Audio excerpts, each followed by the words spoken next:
All right, today we're going to tackle a really persistent and honestly a kind of damaging myth in education. The big idea here is simple, but it's a huge one. Learning isn't really about intelligence. So let's just jump right in. Think about it for a second. When you're struggling to learn something, you're really hitting a wall, or maybe you see someone else going through it. What's that first thing that pops into your head? What's the reason? What do we usually blame?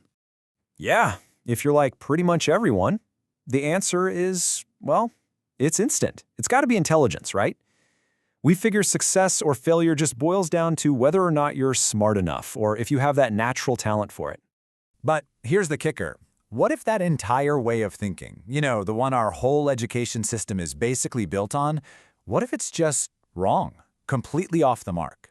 What if intelligence is almost never the real reason we either get something or we don't? And this right here, this is the core idea we're exploring today. On one hand, you've got what we all think. It's all about labels, right? Bright, slow, gifted. But on the other hand, there's a totally different way to look at it, the structural reality. And look at the words here. They're completely different. Load, coherence, safety. We're literally shifting from judging a person to, well, analyzing their system.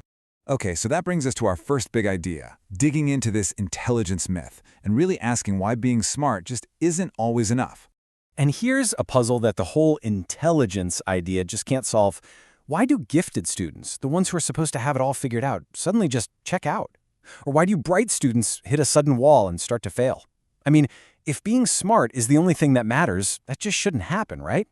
Well, the answer is kind of wild, and it's not what you'd expect. Turns out being smarter, having more of that raw brain power, can actually put more stress on you. You start processing things way more deeply. You see all this overwhelming complexity that others might miss, and then there's that intense pressure, that pressure to be the smart kid all the time. So, here's the bottom line. When that bright student fails, it is not, I repeat, not a failure of their ability. It's more like a system crash. We're talking about an architectural overload. Okay, so this leads us to a way better way of thinking about all this. Let's forget about ability for a second, and instead, let's dive into what we're calling the architecture of learning. So what is that? Well, to put it simply, your learning architecture is like your internal scaffolding. It's the structure that lets you take in new stuff without, completely falling apart. It's not about how powerful your engine is, it's all about how strong the frame of the car is.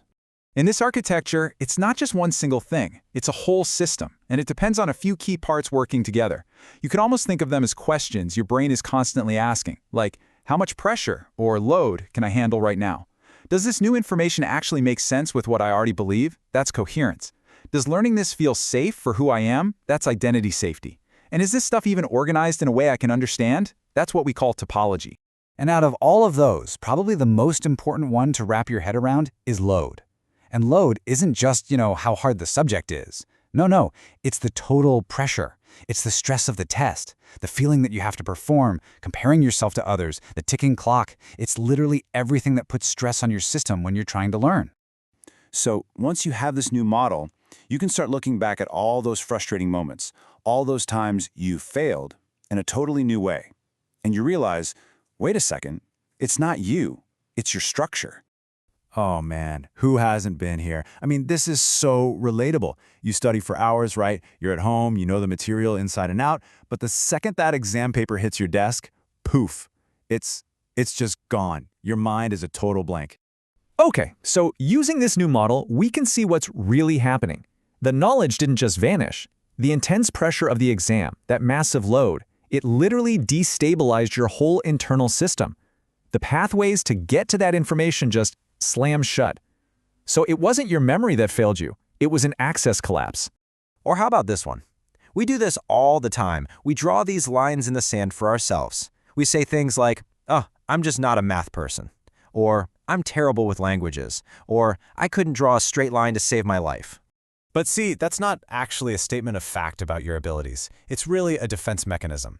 It's an identity stabilization strategy.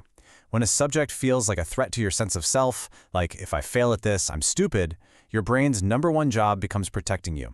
And saying, I'm not a math person is a super effective way to just step away from that threat and keep your identity safe. This brings up something that drives us all crazy. We're always told, just try harder, put in more effort. But why does that so often seem to make things worse? Why does it just lead to more frustration? Well, the answer is actually really simple, but it's huge. Because effort is just more load. Think about it. If your system is already creaking under the strain, totally overloaded, then trying harder is like shoving against a wall that's already about to collapse. You don't need more force. What you need is more capacity. Okay, so let's bring this all together. Let's look at the big, fundamental shift in thinking that this whole model is really about. It's about moving away from judging people and moving towards understanding their internal architecture. This really lays it all out, doesn't it? Instead of judgment, we have diagnosis. Instead of just demanding more effort, we focus on building capacity. And, this is the most important one, we stop obsessing over ability and we start understanding architecture. It's a completely different game. It changes how we look at learning, at growth, at everything. So look, if you remember just one thing from all of this, please let it be this right here. Learning is not about how smart you are. It's about whether your internal structure can safely handle change. It's about having an inner system that's strong enough and feels secure enough to actually let something new in. And that really leaves us with a huge question to think about. I mean, just imagine. Imagine the potential we could unlock in our kids, in our schools, in our jobs, even just in ourselves, if we made this one simple shift. If we could finally stop asking, how smart are you? And instead start asking a much better, much more helpful question. Is your structure safe enough to learn?